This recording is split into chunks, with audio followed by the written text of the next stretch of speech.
ஹே அர்ச்சனா, செம்ம ஐடியா. இப்ப அர்ஜுனுக்கு முன்னாடி பவி பிச்சை போட்டானா நான் திட்டு வாங்கின மாதிரி அவளும் வாங்குவாள்ல. Super idea.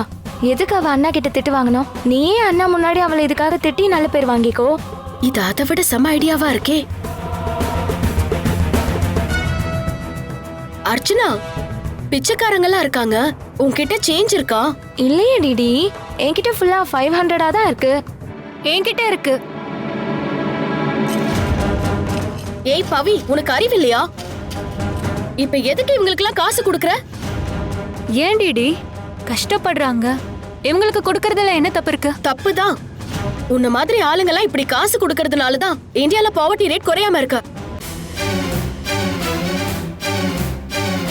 அப்புறம் வேலை கேக்குறவங்களுக்கு வேலை கொடுக்கலாம், ஆனா எந்த வேலையும் செய்யாம காசு கேக்குறவங்களுக்கு எதையுமே கொடுக்க கூடாது. சூப்பர் டிடி, கரெக்டா சொன்ன. இந்த மாதிரி பிச்சைக்காரங்களெல்லாம் என்கரேஜ் பண்றதே தப்பு. இது கூட தெரியாத மக்கா இருக்க. பேசி முடிச்சிட்டியா? இப்ப நான் பேசலாமா? கரெக்ட் தான். இவங்க எந்த வேலையும் செய்யாம காசு கேக்குறவங்க தான். ஆனா வேலை செய்யற நிலைமையிலயா இருக்காங்க? நீயே பாரு.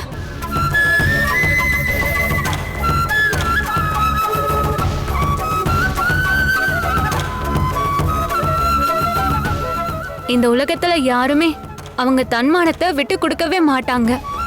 அதை விட்டு கொடுத்து இவங்க பிச்சை கேக்குறாங்கன்னா இவங்கெல்லாம் எந்த அளவுக்கு பாவமான ஒரு வாழ்க்கையை வாழ்ந்துட்டு இருப்பாங்கன்னு யோசிச்சு பாரு. இவங்களுக்கு பிச்சை போடுறதுனால பாவர்ட்டி ரேட் குறையலன்னு நீ சொல்ற, ஆனா நான் கிரைம் ரேட் ஏறிடுமோன்னு யோசிக்கிறேன். புரியலையா?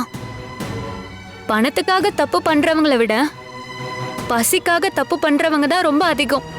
அந்த பசியை நாம போக்கிட்டாலே இங்க பாதி தப்பு குறைஞ்சிரும்.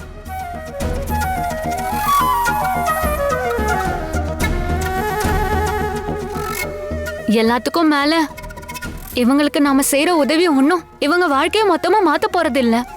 அட்லீஸ்ட் ஒரு நாளாவது நிம்மதியா தூங்குவாங்கல்ல, அது அந்த கடவுளோட ஆசீர்வாதத்துக்கு சமம் டிடி. சூப்பர் பவி.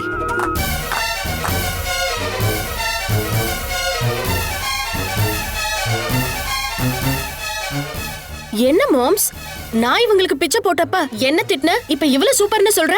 ஆமா டிடி, நான் கூட இது ரொம்ப தப்பான விஷயம் தான் நினைச்சிட்டு இருந்தேன்.